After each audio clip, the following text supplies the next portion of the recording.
Stephen DiPietro from servicewithpurpose.net. Today I want to talk about the core element, the core aspect of customer service and in fact of sales. That core element is the element of the gift. How much of myself do I give to my customers? How much should I give of myself? To answer that question, we're going to look at the math of gifts. And yes, there is a mathematical way to look at gifts. Let's say, for example, I give you $1 and you have $1, I have $1, and we agree to swap the $1 notes.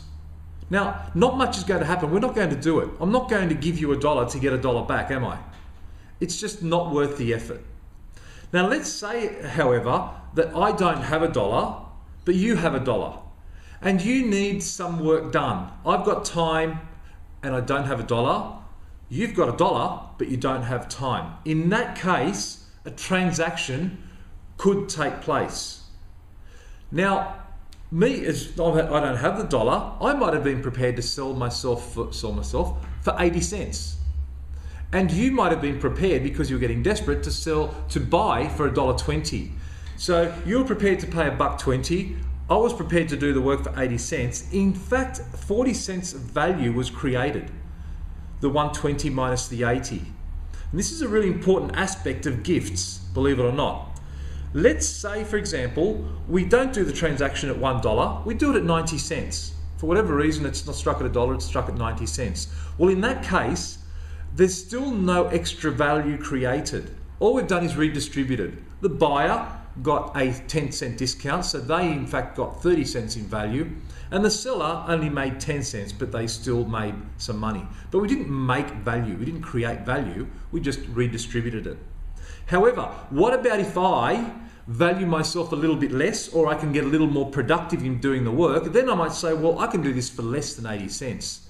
So that productivity, I might say I can do it for 70 cents, and all of a sudden that productivity increases and I've created value through that productivity.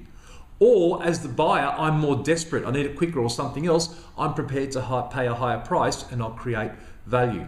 Now here's the really important thing about customer service and gifts. If the buyer, that is the person with the money, has the money and they see someone who's really, really desperate for that money, and the most extreme example might be, say, a homeless person who's in abject poverty. You walk past them in the street, you've got $1. Now that dollar in your pocket is worth a certain amount, but in the homeless person's pocket, it's worth a different amount. The same dollar has different value. A billionaire doesn't value a $1 note as much as, or a $1 coin as much as I do. And I value a $1 note or coin more than a homeless person. So I'm walking past this homeless person, I give them $1. The reason it's more valuable to the homeless person, or that poor homeless person, is that they can do something really interesting with it.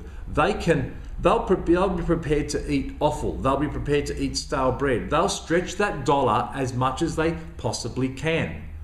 Whereas I will get the dollar and I might even just give that as a tip on a coffee. I actually don't value it as much. So let's say I value the homeless person values that dollar 3 times more than I do. They can get 3 times more out of that buck. I give them $1, the cost to me was $1, and the homeless person has gained 3 times that in value. They've gained $3 in value. So all of a sudden I've created $4 in value.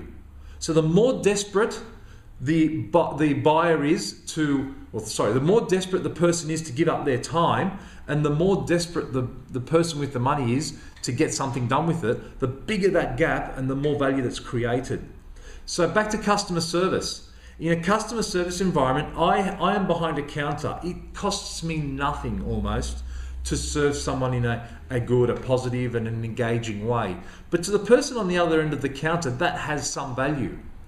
And in a customer service or a sales environment, the more of your gift of yourself to that person, the more you give them, the more value you're creating. And that value might come back in some way. It might come back to you as a smile. It might just go into the pool of the whole universe of all the people who have created value. It might come back to you when you give the dollar to the homeless person, and it just gives them enough not to have to go and steal at someone's house for that night, and it might be your house that's saved. It can come back in all sorts of ways. If everyone gave a little bit more, then everyone's going to benefit, but more than what they gave in. So the math of gifts is really complex. This is a difficult video blog to put together, so it's in words and in tables for you in the blog. But just remember that the difference between how much I value something, which is basic economics, the difference between the utility, what I value something at, and what you value it at, is the value that's created. And for gifts, the difference can be infinity.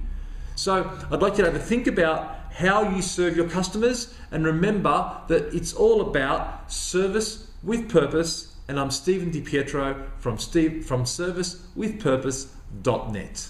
Have an awesome day.